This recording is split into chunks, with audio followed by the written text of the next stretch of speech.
Bonjour à tous et bienvenue pour le premier épisode de cette série un petit peu particulière sur la chaîne Comme Si.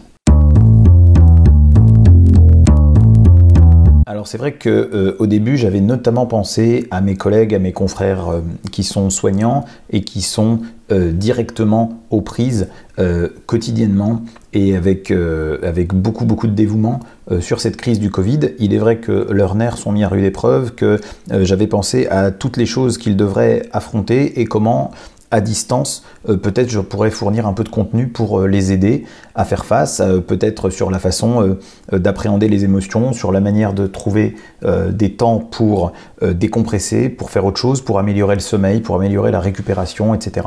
Et puis finalement, je me suis rendu compte que pendant cette période qui est très particulière pour les autres aussi, cette période de confinement, eh bien peut-être qu'il y avait possibilité de donner un contenu qui puisse aider le plus grand nombre. Donc l'idée c'est de faire des vidéos courtes, comme ça, un peu dans la spontanéité, courtes de quelques minutes, qui présentent une notion, qui présentent un concept, qui présentent un exercice, et de proposer aux gens de s'entraîner entre les sessions vidéo au fur et à mesure qu'elles apparaissent, de manière à pouvoir progresser.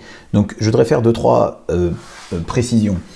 D'abord la première c'est que je ne prétends pas faire le cours de ce qu'est l'auto-hypnose avec un L majuscule, the auto-hypnose. Il y a beaucoup d'approches possibles, il y a beaucoup d'approches différentes. Je voudrais présenter un certain nombre d'exercices que pour ma part, je propose régulièrement aux gens que j'accompagne, que j'applique aussi, que j'essaye d'appliquer aussi à mes amis, à mon entourage, et que je conseille beaucoup en ce moment dans cette période où pour les soignants comme moi, les psys, on a pas mal de consultations, notamment avec nos collègues soignants qui sont exposés, mais aussi avec des gens qui commencent à avoir des conséquences de ce confinement qui commence à se prolonger et qu'on essaye d'aider. Donc je vous donne un petit peu ma façon d'appréhender, ma façon d'aborder les choses. On n'est pas tout à fait dans les vidéos là, de vulgarisation, mais plutôt dans ces vidéos où on va vulgariser la technique et la porter à un maximum de monde. Ça c'est la première chose. La deuxième chose sur laquelle je voudrais insister, c'est la nécessité de s'entraîner. Si dans les vidéos je vous propose un concept, une idée, un exercice, je pense qu'il est important de le faire entre les séances. Bien entendu, tout le monde aimerait bien avoir quelques rudiments d'auto-hypnose, par exemple pour faire face à la peur, à l'anxiété, aux moments difficiles. Ce qu'il faut bien comprendre, c'est que, pour prendre une analogie, c'est un petit peu comme la pratique d'un sport de combat.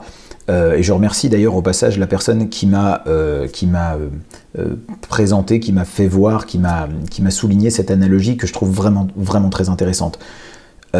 Si quelqu'un pratique un sport de combat et est capable de faire face à une agression, par exemple, grâce au sport de combat qu'il a appris, en pleine panique, quand la personne arrive et s'approche et l'attaque, et lui, il sait faire face à cette agression, il sait le faire parce que, auparavant, des centaines et des milliers de fois, il a répété ces gestes, il les a faits et refaits dans un contexte sécurisé, dans un contexte sur un tatami, avec des copains, avec des collègues qui faisaient semblant de le frapper et avec lesquels il a appris à riposter de plus en plus vite et de façon de plus en plus réflexe. Ben, je dirais que pour l'auto-hypnose, c'est un petit peu la même histoire. On peut, avec de l'auto-hypnose, faire face à un moment aigu, à un moment difficile, à un moment de stress, à un moment d'angoisse. Mais on peut le faire parce qu'on s'est entraîné auparavant, on peut le faire parce qu'on a acquis certaines compétences. Et donc ce que je vous proposerai dans les exercices, surtout dans ceux du début, dans les premières vidéos, c'est de les faire dans des moments où ça va plutôt bien. Faites-les dans des moments où vous êtes dans une phase d'entraînement, des moments où la pression redescend un petit peu. Dans ces moments-là, c'est le meilleur moment pour vous entraîner. Il ne s'agit pas de prendre dès le premier exercice et d'imaginer que c'est celui qui va vous sortir d'une crise d'angoisse.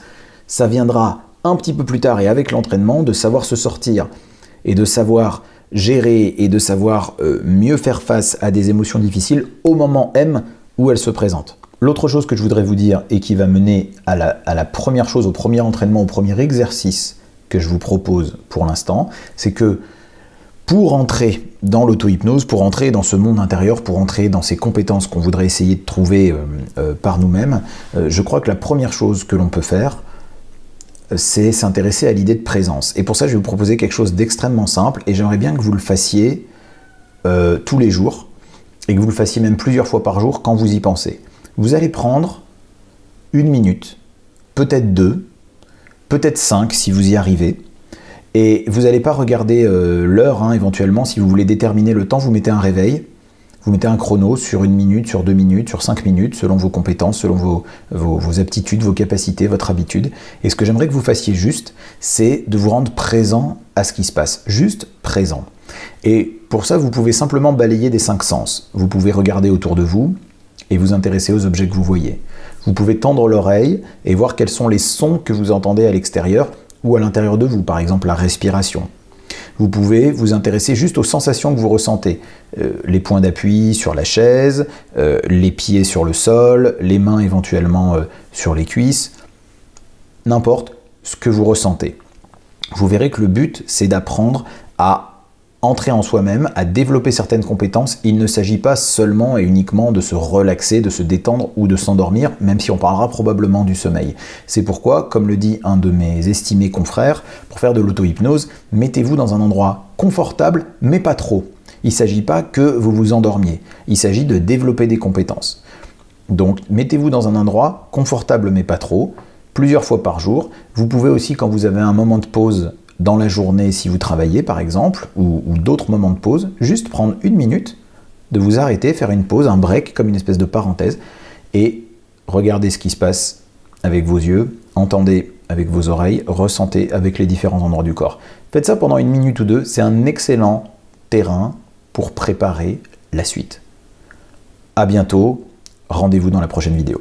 Et là tu dis pas comme si...